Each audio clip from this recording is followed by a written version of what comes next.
History is a collection of neatly packaged lies sold to us in glossy textbooks as absolute truth. We're taught that a certain Italian found a continent that was already inhabited by millions, or that a famous American inventor conjured the light bulb out of thin air. But the deeper you dig, the more you realize that the firsts we celebrate were often 5 centuries late, or simply better at marketing. From ancient Greek computers to Victorian-era modern tech, the real timeline of human innovation is far weirder than you were told. Your school books owe you an apology. Today, we are burning the old records. These are 10 historical breakthroughs that happened long before the people who got the credit were even born. Number 1. The ancient holy water slot machine.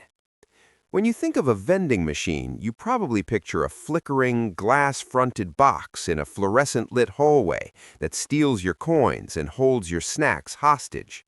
You definitely don't think of a 2,000-year-old Egyptian temple. But the very first automated dispenser wasn't selling stale chips, it was selling divine intervention.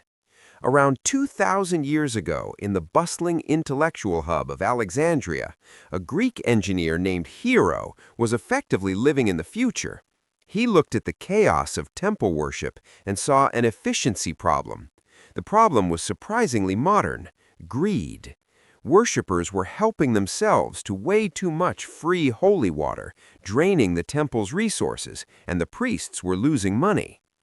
Hero's solution was pure mechanical genius. He designed a sealed urn with a slot at the top. When you dropped a bronze coin into the slot, it landed on a precisely balanced metal tray attached to a lever. The weight of the coin tilted the arm, which pulled a plug out of a valve, allowing a measured ritual dose of holy water to flow out of a spout.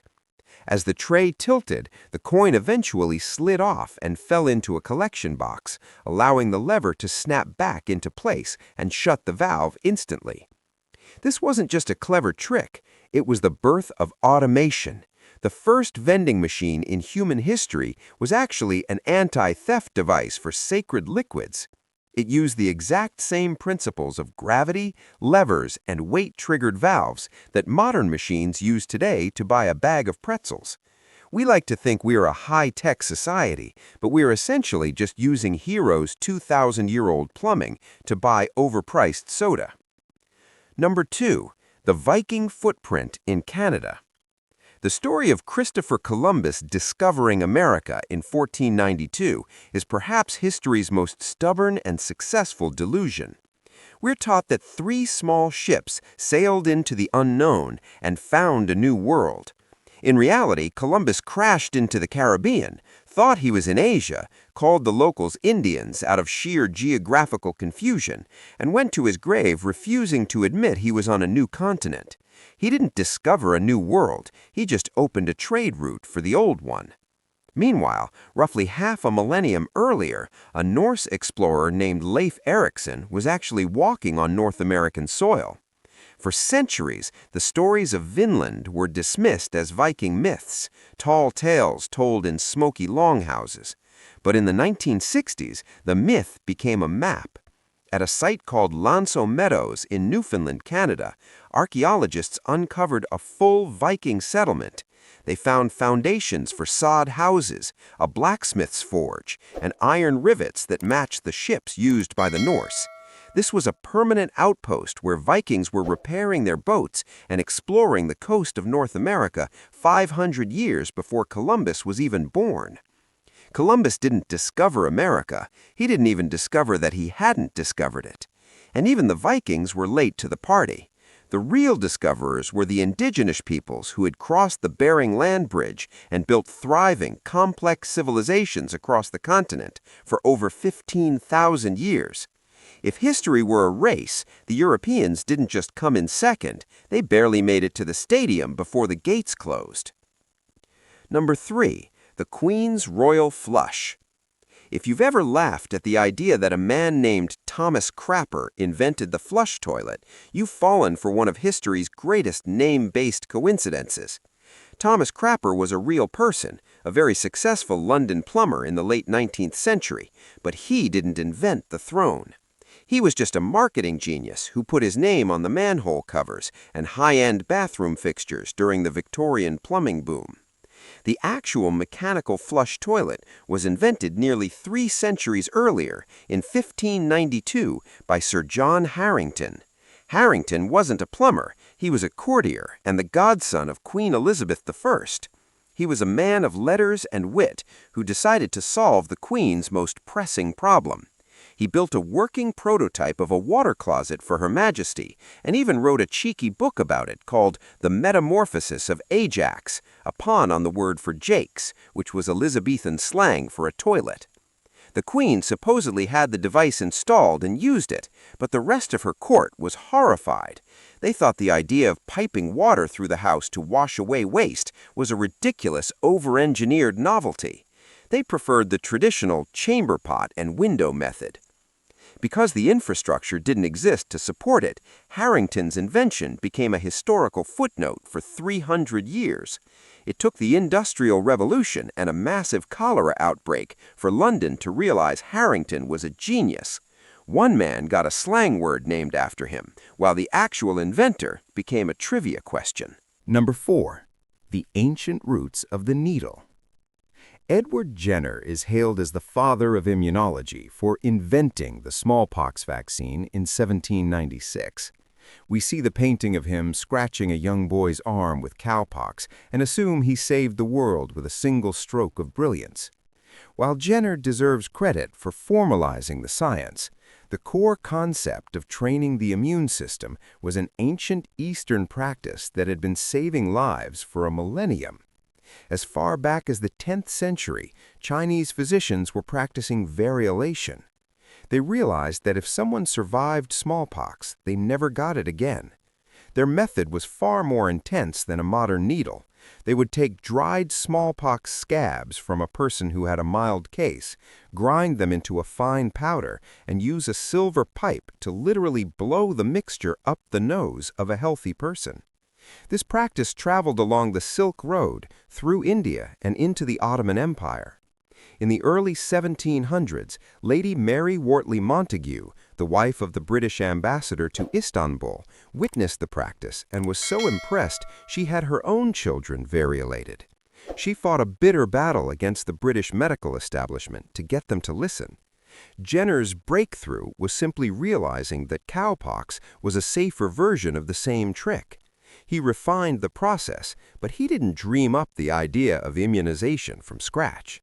He was standing on the shoulders of nameless Chinese and Ottoman doctors who had been playing with the building blocks of immunology while Europe was still blaming bad air for disease. Number 5. The light bulb's crowded lab. The legend of Thomas Edison and the light bulb is the ultimate American success story, a lone genius in a dark room until, pop, the world lights up. But that eureka moment is mostly a triumph of branding and legal paperwork. Edison didn't invent the light bulb, not even close. By the time he got his patent in 1879, nearly 20 other inventors had already built working incandescent lamps. As early as 1840, nearly 40 years before Edison's invention, a British chemist named Warren de la Rue created a working vacuum bulb using platinum filament. It worked, but platinum was too expensive for mass production. Then came Joseph Swan, another Englishman, who developed a practical bulb using carbonized paper filaments. Swan was actually lit up his own house and a local theater in England while Edison was still tinkering in New Jersey. Edison's real genius wasn't the bulb itself, it was the ecosystem. He realized that a light bulb is just a piece of glass unless you have a socket to screw it into, a wire to carry the current, and a power plant to generate the electricity. He invented the modern electrical grid and used his legendary talent for self-promotion to make sure his name was the only one that survived the War of the Currents. He didn't invent the light, he invented the company that sent you the bill. Number 6. The drive-thrus of ancient Pompeii. We like to think of fast food as a 1940s American invention, a product of the post-war car culture and the McDonald Brothers assembly line. We imagine the 1950s diner as the birthplace of the grab-and-go meal. But 2,000 years ago, the citizens of the Roman Empire were already living the street food lifestyle. In cities like Pompeii and Ostia, the majority of urban residents lived in insulae, cramped, multi-story apartment blocks. These buildings were made of wood and brick, and they were notorious fire traps. Because of the risk of burning down the entire neighborhood, cooking indoors was often strictly forbidden for the lower classes. Their solution was the thermopolium, literally a hot food shop. These were street-side counters with large, deep clay pots called dolia, built directly into the stone. These pots were filled with hot lentil stews, spiced meats, cheese, and warm wine. You would walk up to the counter, pay a few copper coins, and get a hot meal in seconds. Archaeologists have found over 150 of these restaurants in Pompeii alone, many featuring beautiful frescoed menus and small seating areas in the back for those who weren't in a rush. The ancient Romans were eating lunch through a stone window long before the first burger was ever flipped. They didn't have apps, but they certainly had the drive-thru. Number 7. The 17th century leather submarine. The submarine feels like the pinnacle of modern naval engineering, a silent steel ghost of the 20th century. But the first functional submarine didn't use nuclear power or sonar. It used 12 guys and a lot of grease. In 1620, a Dutch inventor named Cornelius Drebbel, working under the patronage of King James I of England, built a vessel that actually traveled beneath the surface of the Thames River. The ship was a wooden frame tightly wrapped in leather grease to keep the water out. To submerge, Drebbel used a series of pig bladders connected to pipes. When the bladders filled with water, the ship sank. To rise, they squeezed the water out. There were no engines, just 12 rowers sitting in the dark, pulling oars that poked through flexible leather sleeves. The vessel reportedly stayed submerged for 3 hours and traveled several miles. It was so successful that King James I himself allegedly went for a ride, making him the first head of state to travel underwater. Some accounts even suggest Drebbel had a way to chemically refresh the air inside, using a secret liquid, possibly liquid oxygen or a soda lime equivalent. It was a claustrophobic, greasy leather tube, but it proved that humanity could conquer the deep long before we had steel hulls or periscopes. Number 8. The first president you never heard of. If you want to win a bar bet, ask someone who the first president of the United States was. When they say George Washington, tell them they're 8 years late. While Washington was the first president under the Constitution in 1789, the United States was a functioning, if chaotic, country for nearly a decade before that. Under the original governing document, the Articles of Confederation, the country was led by the President of the United States in Congress assembled. In 1781, a man named John Hanson was the first person elected to a full 1-year term under this title. While his role was more like a modern chairman of the board than an executive with a military, he was legally and officially the president. In fact, Hanson was the one who established the first Treasury Department and even declared the first fourth Thursday of November as a day of Thanksgiving. There were 7 other men who held the title of president before Washington ever took his oath. History, however, likes a clean narrative. Because the Articles of Confederation were eventually scrapped for being too weak, the presidents who served under them were swept under the rug to make Washington's transition look like a fresh start. Washington was the first modern president, but John Hanson was the man who had the title when the ink on the Revolution was still wet. Number 9. The Frenchman who drew Mickey's path. Walt Disney's Steamboat Willie, 1928, is often cited as the birth of animation, the moment a whistling mouse changed the world forever. But the art of making drawings move had been perfected 20 years earlier by a Frenchman who used a chalkboard instead of a studio. In 1908, Émile Cohl created Phantasmagorie, which is widely considered the first fully animated film. Cole drew 700 individual frames on paper, each one a slight variation of the last, and photographed them onto negative film. The result was a surreal, minute-and-a-half-long masterpiece where a stick figure interacts with objects that morph and change in a constant flow of motion. It was fluid, imaginative, and technically brilliant. Even earlier, in the 1890s, another Frenchman named Charles-Émile Renaud was using a device called the praxinoscope to project hand-painted animated loops to audiences in Paris. These optical theater shows were the true ancestors of the cinema. Disney turned animation into a global industrial empire and introduced synchronized sound, but he didn't invent the moving drawing. He just took the Frenchman's fever dream and gave it a marketing budget and a catchy tune. Number 10. The Greek computer of 100 BC. We think of the computer age as a post-World War II phenomenon, born of vacuum tubes and massive cooling fans. But if you want to find the first computer, you have to go back 2,000 years to a shipwreck at the bottom of the Mediterranean. In 1901, divers exploring a wreck near the island of Antikythera found a corroded lump of bronze that looked like a gear.